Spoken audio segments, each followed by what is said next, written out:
तो हेलो दोस्तों आज बात करेंगे ऐसे देश के बारे में और ऐसे कंट्री के बारे में जो कंट्री विदाउट किसी वेपन्स के, विदाउट किसी सोल्जर के, विदाउट किसी भी ऐसे वायलेशन के वो कंट्री अपने फ्रीडम के लिए, अपने इंडिपेंडेंट के लिए और कैसे वो कंट्री पीसफुल और शांतिपूर्वक तरीके से प्रोटेस्ट करती है और वो विरोध कर कर अपनी आजादी वापस लेती है। दोस्तों ये कहानी ऐसी कंट्री की है और उस कंट्री की जो आजादी हुई है, जो उसका इंडिपेंडेंस हुआ है, वो एक संगीत के बुनियाद पर मिला है, एक गाने की बुनियाद पर मिला। आप इमेजिन करके देखिए कि जब दुनिया पूरी तरीके से आधुनिक हो गई है, पूरी तरीके से डेवलप हो गई है, पूरी दुनिया में अलग अलग तरीके से ऐसे वेपन्स हो गए हैं, वो कंट्री अपने इंडिपेंडेंट के लिए, अपने मुल्क की आजादी के लिए वो विदाउट किसी भी सोल्जर का इस्तेमाल करके नॉन वायलेशन प्रोटेस्ट करती है और पीसफुल तरीके से वो अपनी कंट्री को आजाद कराती है। दोस्तों उसमें बहुत बड़ी भूमिका रहती है एक सॉन्ग की। वो सॉन्ग पूरी तरीके से एक एक करके जब रोड पे बजने लगता है, गांव में बजने लगता है, शहर में बजने लगता है,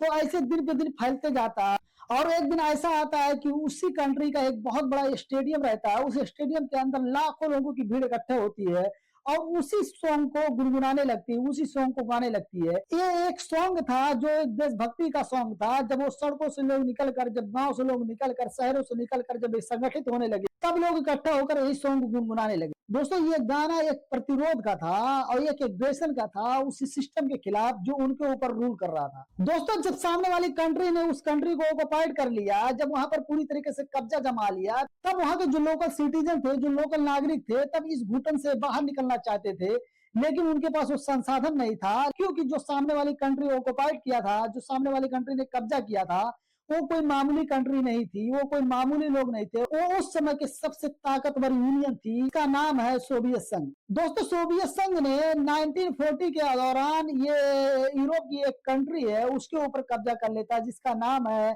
एस्टोनिया। एस्टोनिया के ऊपर एक कब्जा कर लेता है और कब्जा एक कई दशक तक रहता है, लेकिन वहां के लोग इस कब्जे से, इस घुटन से निकलना चाहते थे और उस घुटन से वहां के लोग निकलने का ऐसा तरीका बनाते हैं कि दुनिया में मिसाल बन गई। दुनिया में ऐसी और कोई कंट्री अभी तक नहीं मिलेगी आपको देखने के लिए जो ऐसी कंट्री है जो इस तरीके से पीसफुल तरीके से एक रेगुलेशन खड़ी करती है, वहां के लोग खड़ा करते हैं और ये सोवियत संघ के खिलाफ मोर्चा खोल देते हैं। और ये सिर्फ मोर्चा नहीं खोलते, उसके साम्राज्य को ध्वस्त कर देते हैं और मजबूरन वहां से सोवियत संघ को छोड़कर जाना पड़ता है। दोस्तों जैसे कि हमने बताया था कि 1940 के दौरान ये सोवियत संघ एस्टोनिया देश पर कब्जा करता है और ये कब्जा करीब करीब 50 सालों तक रहता है और इन 50 सालों के अंदर इन एस्टोनियाई जो नागरिक थे उन लोगों की डर और चुप्पी और गुलामी के साल बने रहे। हजारों हजार लोग आजू बाजू के देशों में प्रताड़ित करके भेजे गए, मारे गए, बहुत से लोगों को वहां पर कत्लेआम भी हुआ है। यहाँ के जो एस्टोनियाई नागरिक थे वो अपनी भाषा, अपनी पहचान और अपनी संगीत को कभी नहीं छोड़े। जहां भी गए वो अपने संगीत को, अपनी भाषा को साथ में लेकर गए और यही कारण था इनका भाषा और इनकी संगीत तो सोवियत संघ को उखाड़ कर उस कंट्री के बाहर फेंक देती है। दोस्तों 14 मई 1987 का दिन था जब वहां के लोग, वहां की जो कैपिटल सिटी रहती है टालिन, जब टालिन के अंदर इकट्ठा होना चालू कर दिए। ना इनके पास कोई हथियार था, ना इनके पास कोई सेना थी तो इनके पास इनकी अपनी आवाज थी। अपनी आवाज को इतनी मुखर तरीके से दुनिया के सामने और सोवियत संघ के सामने पेश किए और यहीं से आंदोलन की शुरुआत होती है। दोस्तों सोवियत संघ यहाँ पर रोकने की बहुत कोशिश किया, लेकिन जब आवाज उठने लगती है, जब प्रतिरोध की आवाज, जब एग्रेशन की आवाज किसी भी गवर्नमेंट के खिलाफ उठने लगती है, किसी भी शासन के खिलाफ उठने लगती है, तो उसको गवर्नमेंट जितनी ही दबाती है वो उतनी तेज से उठती है। दोस्तों हमने ये पिछले कई सालों में कई कंट्रियों में देखा है और सुना भी है। दोस्तों ये 1987 से लेकर 1988 का दिन आ गया। अब लोग पूरी तरीके से पार्क से निकलकर अब उस सड़कों पर वो देशभक्ति के गीत गाने लगे। तो ये जो एस्टोनियाई नागरिक थे, जो ये सिटीजन थे, ये किसी के प्रति कोई नफरत नहीं दिखा रहे थे, ना वो सोवियत संघ के खिलाफ नफरत दिखा रहे थे, ना किसी के खिलाफ नफरत दिखा रहे थे। इनके अंदर किसी के प्रति कोई हेट नहीं थी, लेकिन इनके दिल में, इनके दिमाग में एक चीज घुस गई थी जो इनके लबों के जरिए बाहर आ रही थी।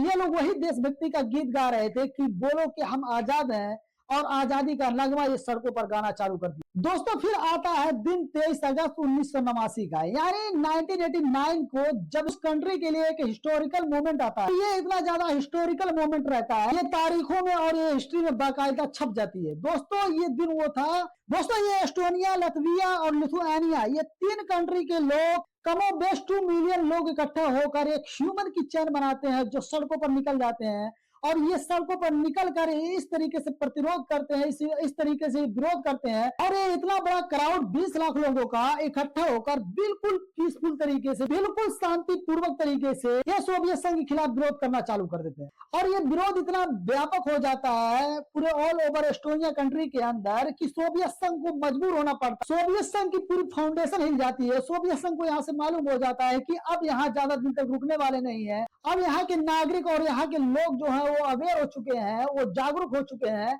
अब यहाँ पर ज्यादा दिन रुका नहीं जा सकता है। दोस्तों ये विरोध कमोबेश मिलाकर कई सालों से चलता है, लेकिन पिछले 5-6 सालों के अंदर दोस्तों चुटपुट विरोध तो बहुत पहले से होता था, लेकिन जो ये प्रतिरोध की, जो ये एग्रेशन की, जो आजादी और डेमोक्रेसी के खिलाफ एक आवाज निकलती है, वो 1987 से लेकर 1987 से लेकर 1990 तक आते आते ये सोवियत संघ यहाँ से छोड़कर भागना पड़ता है। दोस्तों 1990 का दौरान आता है जब एस्टोनिया की पार्लियामेंट बाकायदा एक स्टेटमेंट जारी करती है और वो कहती है कि अब वो वक्त आ गया है कि हमें इंडिपेंडेंट होना है, अब वो वक्त आ गया है कि हमें सोवियत संघ से आजादी लेनी है। दोस्तों 1990 से लेकर 1991 आते आते 20 अगस्त 1991 का और रात का 11 बज रहा था जब वहां की पार्लियामेंट बाकायदा एक अनाउंसमेंट करती है, एक स्टेटमेंट जारी करती है, जो अपने इंडिपेंडेंट होने की स्टेटमेंट जारी करती है। वो कहती है कि आज से एस्टोनिया आजाद मुल्क हो गया, उसे सोवियत संघ से आजादी मिल गई। दोस्तों ये स्टोरी थी उस मुल्क की, उस कंट्री की जो दुनिया का सबसे बड़ा और सबसे पीसफुल, सबसे ज्यादा शांतिपूर्वक तरीके से विरोध प्रदर्शन हुआ और उनको अपनी आजादी मिली। दोस्तों ये कहानी थी एस्टोनिया कंट्री की। दोस्तों फिर आपको ये वीडियो पसंद आया होगा। अगर आपने हमारे चैनल को सब्सक्राइब नहीं किया है तो प्लीज हमारे चैनल को सब्सक्राइब कर दीजिए, बेल आइकन को दबा दीजिए। मिलते हैं किसी नेक्स्ट वीडियो में किसी नेक्स्ट टॉपिक के साथ। तब तक के लिए थैंक यू सो मच।